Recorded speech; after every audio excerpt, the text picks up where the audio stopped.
This is Lisa from Mobile Tech Review, and we've looked at Origin PC's gaming laptops before. This is the latest generation. This was pretty darn exciting, though. Finally, an Intel 8th generation Coffee Lake CPU inside. But what's the catch? Well, it's a pretty nifty catch, but this is the Intel Core i7-8700K desktop CPU. That's why. The 8th generation quad-core 45-watt CPUs for laptops mobile still aren't out yet. The U series, yes. The desktop, yes. So there you have it. But that's what makes Origin PCs pretty darn unique. The fact that you can get them with the desktop CPU. And we looked at the 15-inch and the 17-inch full-size chassis. They also make some slimmer, more portable ones. And we have one actually in-house. We'll be covering that latest generation of that one too. But you just don't get this kind of performance in most laptops. And actually, bang for the buck, if you need this kind of performance, it's hard to beat. You look at something like the $10,000 Acer Predator 21X, right? Granted, it has a 21-inch super widescreen curved display, but other than that, you're looking at something more powerful that's like a third of the price. Starts at about $2,300 or so, but ours is configured with, again, that 8700K overclockable desktop CPU and two NVIDIA GTX 1070 graphics cards in SLI. You can go up to the 1080. So ours is about $3,300. Massive performance. We're going to look at it now. You know you're talking about a different class of machine when you have not one, but two 330-watt power supplies. Put these together and they outweigh a Dell XPS 15 laptop. So yes, this is portable in name only. And it's here's how the two power supplies join together. Each has its own LED, so you know they're plugged in. Kind of an interesting design. So this is not a laptop for those of you who are going to put it in your backpack and take it to school every day. This is not the sort of thing that you're going to use probably for business as a frequent flyer kind of traveler. This is a laptop for those of you who want a gaming laptop that has desktop level performance that you can move from room to room in your house, which is sometimes a desirable thing. I mean, sometimes I like to play in the living room. Sometimes I'm a real lazy slob and I like to play in the bedroom. Or for those of you who are using this professionally, say for example, for doing some pretty serious 4K video production, you need a killer workstation and you just need to be able to get it there and get it back. You're obviously not going to be carrying it around all the time on your back, that sort of thing. That's when these sort of machines make sense. And for some of you, I know there are CPU snobs who only like desktop CPUs. Well, that's what you got inside of here. And there's a variety of CPUs you can choose from. We have the top line, the 8700K right now is the best you can do, but there are Core i5 options they have. They're still selling the 7th Gen too. I would go with the 8th Gen because that Core i7-8700K gets you the new 6-core processor, desktop processor. Significant improvement there. And always Intel does well on their single-core performance. If you're talking about versus AMD Ryzen high-end CPUs, whoever has the more cores is going to win on a multi-core test. But for the single-core performance, Intel rocks. They're holding their own really very well here. The other thing that's interesting is this chassis, which is a repurposed Clevo chassis. Clevo makes their chassis and sells them to lots of companies. Origin is one of the buyers, and they put their own displays in and other stuff like that. So it's built in America, they assemble in America. So for those of you who are in the US and Canada, you get that nice level of support, that feel-good stuff that you wouldn't probably if you bought a Clevo, because it's kind of hard to even find a Clevo in the US. Anyway, the other thing you get in here is your choice of graphics cards up to two NVIDIA GTX 1080 cards in SLI. We have the two 1070 cards, which is only a little bit more than getting a single GTX 1080 in terms of price with them. You can also get a single GTX 1070. And you've got the cooling and the heatsink set up here. To my eye, having seen pictures of what the Clevo that this is based on looks like inside, they have beefed up the heat sinks here even further. The cooling is excellent on that. So you've got 3 fans internally, and we'll take a look at the internals there. But one thing, I've done several, like I said, Origin PC reviews before. This is the coolest and the quietest running yet. Some of them were really a little hard to tolerate in terms of noise. This one, perfectly tolerable, especially by gaming laptop standards. And the CPU temperatures, the core temperatures on this, typically were in the 60s to 70s. The worst I saw was 85, really, really pushing it hard. Now, one thing I would say about getting 2 cards in SLI, the performance gain is not always as much as you hope for, at least in gaming. It really depends. Is the game DirectX 12, which makes better use of SLI graphics cards? Was the game coded well for that? So bang for the buck wise, I think I would personally go for a single GTX 1080 over 2 1070s in SLI. But that's me. So if you want the best you can get. If you want to go up to something with 2 1080s and the 8700K Core i7 CPU inside, you're looking at least $4,000 though. which is still a bargain compared to something like an Acer Predator 21X, which is more of a proof of concept laptop that some people actually did end up buying. But in terms of the performance that you're getting inside of here, even if you price out these parts inside of a desktop, you're going to be spending a pretty penny. Also with this, you get two display options. We have the nice 4K displays AU Optronics made, and it is very wide gamut. It's 100% of Adobe RGB. It is a stunning panel. So when you factor in the cost of a monitor, 17.3 inch of that quality that you can take with you, well, there you go. There's also a 1080 panel. Both of them are G-Sync. Ours is a 60 hertz panel. So given the horsepower inside here, 120 might have been nicer, 120 hertz, but then again, it's IPS. So, in terms of milliseconds response time on the display, it's IPS. It's not going to be like TN. It's not going to be that fast. But you do get all the benefits of IPS. It's a very nice display. The rest of the stuff is pretty much stock Clevo. Of course, the chassis itself, you've got your stereo speakers, you've got a subwoofer, some really fantastic audio out of here. And you've got a SoundBlaster 7.1 card inside for really, well, good sound. And in terms of the ports, boy, talk about redundancy. We have two Killer E2500 Ethernet ports here. We have Killer Wi-Fi 1535 also on board. 5 USB-A ports, most of them on the left, one on the right, one on the back. HDMI 2 display ports, a full-size SD card slot where the card sits flush. 2 Thunderbolt 3 ports that do USB-C as well. So, wow, lots of connectivity going on here.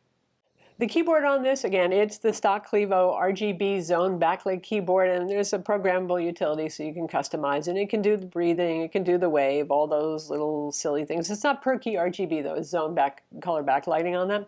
It's not a mechanical keyboard, that's one thing the Acer Predator 21X would get you, and MSI's super high-end Titan Pro whatever has a mechanical keyboard on, so if you must have a mechanical keyboard, you're not getting it here. The Synaptics trackpad with really nice soft touch dedicated buttons, which I like a lot, even if you're going to use a mouse some of the time for gaming or something like that. It's really a very pleasant mousing experience, particularly those buttons are good. In terms of upgradability and internals, we'll open up the case in a minute so you can see what's going on in the inside. I'll tell you that it's a little bit more complicated than that you would expect for an enthusiast chassis like this, and that's because they're kind of cramming a lot of cooling in here along with a lot of CPU and GPU going on, so that's why. But the fact that you have to actually access your M.2 SSDs and 2 of the RAM slots through the keyboard is a little bit of a pain. But let's take a look at the bottom now. So architecturally, this is not like other laptops that you've seen. To take off the bottom cover, there are 9 screws. You don't have to remove these. These are just to hold the little brand plate on here. So you remove these screws and this one right here, Phillips head, no big deal. And then you pry from the front, and you probably want to use a guitar pick to gently work it off along the front. You're going to feel like you're going to break it. It's pretty tough to get off, but once you get the feel of it, it's not so bad. And then once you do get the front off, the whole thing pops up pretty easily. No surprises, no gotchas. So see what I mean about inside here? You don't see much of anything because this is like all heat sinks. Now again, the Clevo version of this I don't believe has this massive a heat sink added on over here. This is a pretty nice piece of massive cooling metal. So these are the 2 GTX 1080s in here. So these are the coolers for each of these with a fan. And on this side, this is for the CPU. Now you're not seeing a lot of other internals. This is an 89 watt-hour battery. It's pretty compact, but that's a good capacity right there. Obviously we have 2 RAM slots right here. We have 2 16 gig modules.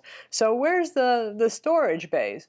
Well, along the front edge, right over here, you see this little screw and carrier right here? This is holding a hard drive in place, and there's a second bay right in here, and if you peeked in there, you'd see the usual SATA connector for a 2.5-inch hard drive. So those are your hard drive bays right there.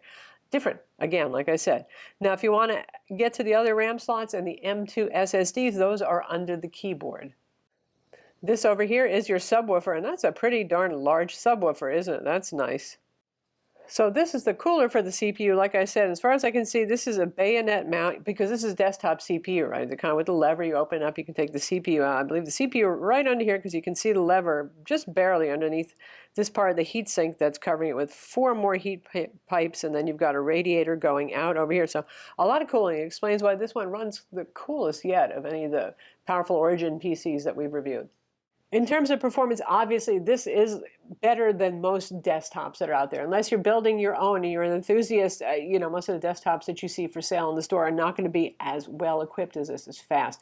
Performance is fantastic. 3.7 gigahertz base clock speed, 4.7 gigahertz turbo boost, and it's an unlocked processor, so you can overclock, and you can overclock right in BIOS, and we'll take a look at that now. So since this is the unlocked 8700K CPU, well, the BIOS does support doing overclocking stuff right inside BIOS. They give you a little warning. You better know what you're doing. So here you go. You can, if you know what you're doing here, you can set all of these values yourself. You don't have to go through Intel XTU or any other program if you want. You can do it right here. It's all there. It's unlocked. It's good to go. By the way, to get into BIOS, when the machine is booting up, hit the F2 key. For some reason, Origin doesn't tell you a whole lot about this. For an enthusiast line of products, they really don't have any facts or anything about how to get into the overclocking menus here, how to overclock your machine. So there you have it. So whether you choose to overclock it or not, like I said, temperatures are pretty darn good on this. Even with some modest overclocking on it, I never saw the CPU temperatures get too high. I don't know. You're using Gelid GC Extreme paste on the thermal paste on this, which certainly probably helps. And I'm wondering if they might have delidded the CPU, because it's really running surprisingly cool and cooler than previous generations. There is not a task that this can't tackle. I mean, you're looking at the apex of horsepower inside of here. So yeah, don't even wonder, can it do this, can it do that? The answer is just yes, it can. This is not something we really talk about battery life on, is it? Though it has a really ample 89 watt-hour battery. It's fairly compact looking, but that's a good capacity battery. 99 watt-hours, the largest that you can really use, and still be allowed to take it on an airplane per FCC rules. So yeah, you're not going to use this thing unplugged, obviously, but you could use it for a couple of hours. That's enough juice to do that. Well, depending on what you're doing. If you're playing The Division, yeah, less than 2 hours probably. So there's that. You can unplug it and move it around, at least, which you can't do with the desktop. By the way, those dual power supplies, you don't always have to use those. If you're just doing everyday productivity sort of stuff, you don't need them. It's when you're using the full horsepower of both graphics cards in here that you're going to have to plug in both power supplies. I've run it with just one plugged in, doing stuff, calibrating the display, using Word and all that, and it runs fine with the single power supply for those times when you're not going for the gusto. So that's the Origin PC EON17-SLX, a desktop replacement that's, well, like I said, 12 pounds, almost 5.5 kilograms, and that's why I'm not holding this up while I'm talking.